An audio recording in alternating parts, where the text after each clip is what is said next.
Shalom Aleichem, Mishpachim. I am coming to you with a new Sefer, Rabbi Nachman's Torah. These are Breslov insights into the weekly Torah reading.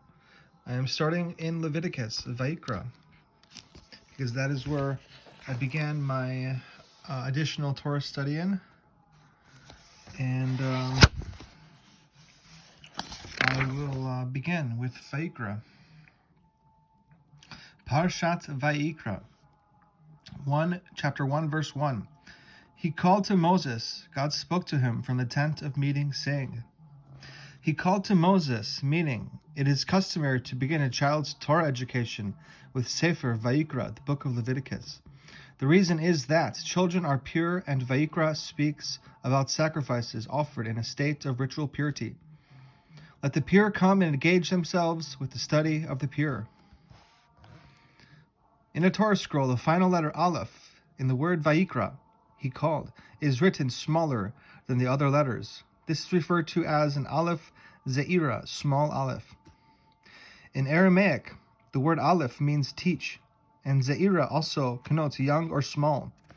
Thus, Aleph Ze'ira may be read as teach the young children, indicating that we must begin teaching Torah to our children from the book of Leviticus. The book of Leviticus follows directly after the description of the building of the tabernacle, which concludes the book of Exodus, because the purity of young children emanates from this sanctuary. Each tzaddik also builds a sanctuary, from which the children who relate to him receive their purity. The small aleph in the word Vayikra, he called, hints at Aleph, 1,000. When the Torah was given, Moses received 1,000 spiritual lights. When the Jews sinned, these lights were taken away from him, and he was left with only one light. The small aleph in the word Vayikra has a numerical value of 1, corresponding to the one spiritual light that remained with Moshe. Moshe lost his 1,000 lights when the Jews made the golden calf. They rectified that sin by building the tabernacle. Even after the tabernacle was erected, God called to Moshe to tell him that even though the people might sin terribly, Moshe could rectify their sin.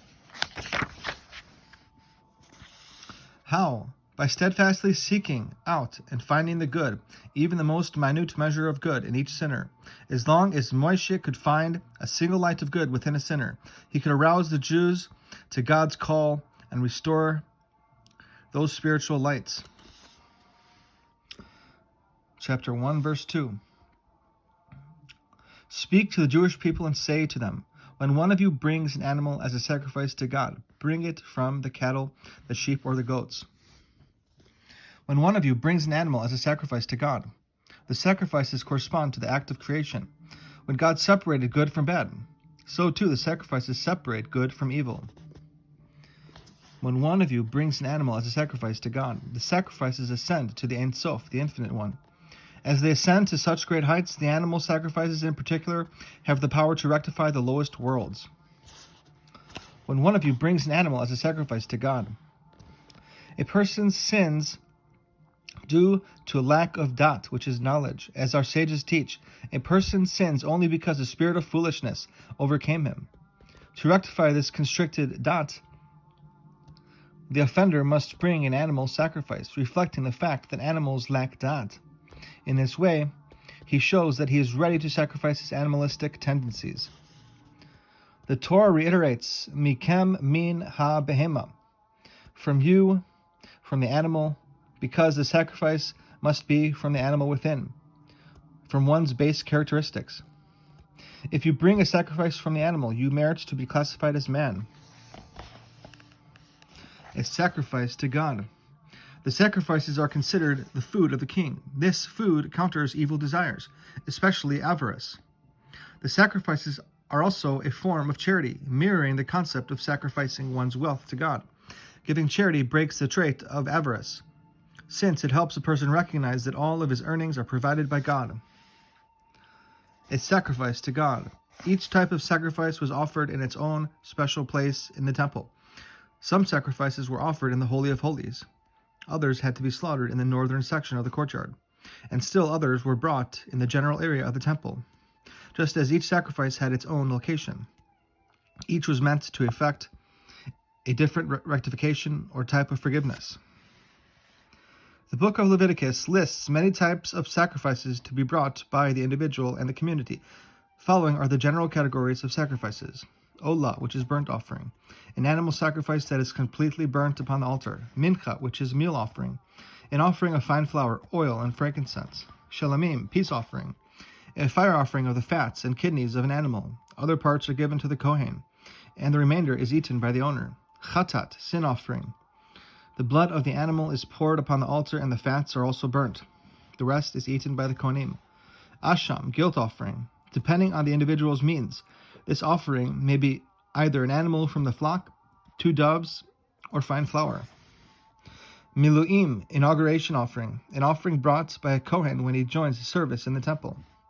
Korban Todah, thanksgiving offering, an animal sacrifice brought together with 4 different types of bread. Some parts of the animal are burnt upon the altar, others are given to the Kohen, and the remainder is eaten by the owner.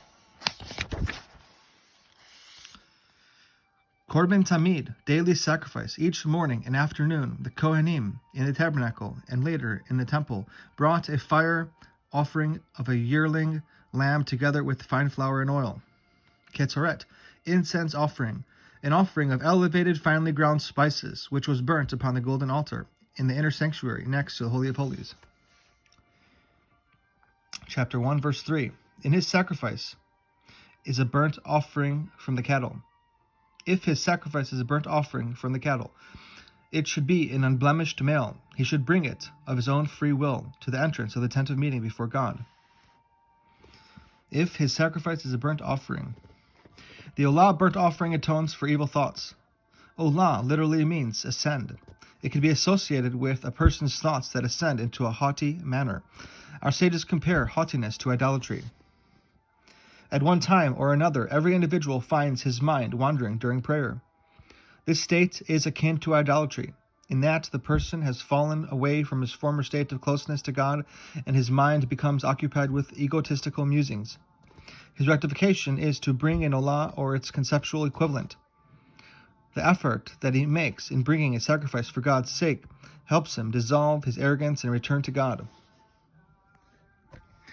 If his sacrifice is a burnt offering, the kalipa, known as noga, literally brightness, encircles a person, as in the verse, a noga surrounding it, and causes him to entertain ungodly thoughts. One who experiences such thoughts should cry out, Ayeh! Where is the place of his glory? In doing so, he recalls the outcry of Isaac, who, as he was being led to be sacrificed by his father Abraham, yet exclaimed, Ayeh! Where is the ram for the olah? Crying out, Ayeh, constitutes this person's own olah offering, enabling him to ascend from the doubts, heresies, and confusion in his thoughts to great spiritual heights. Chapter 1, verse 4. He should lean his hand onto the head of the burnt offering, and it will gain favor for him, atoning for him. He should lean his hand onto the head of the burnt offering.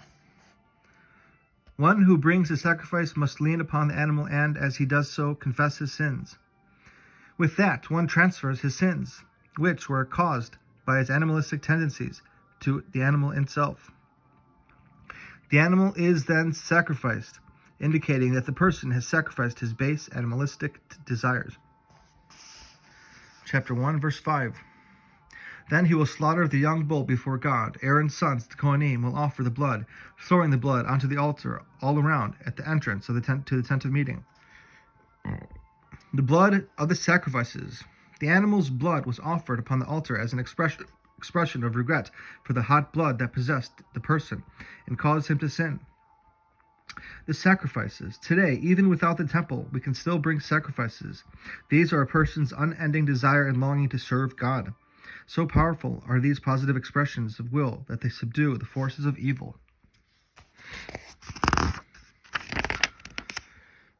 The burnt offering which symbolizes the taking of our animalistic tendencies and elevating them to godliness, effects forgiveness for evil thoughts. The sacrifices and the Parashat HaTamid.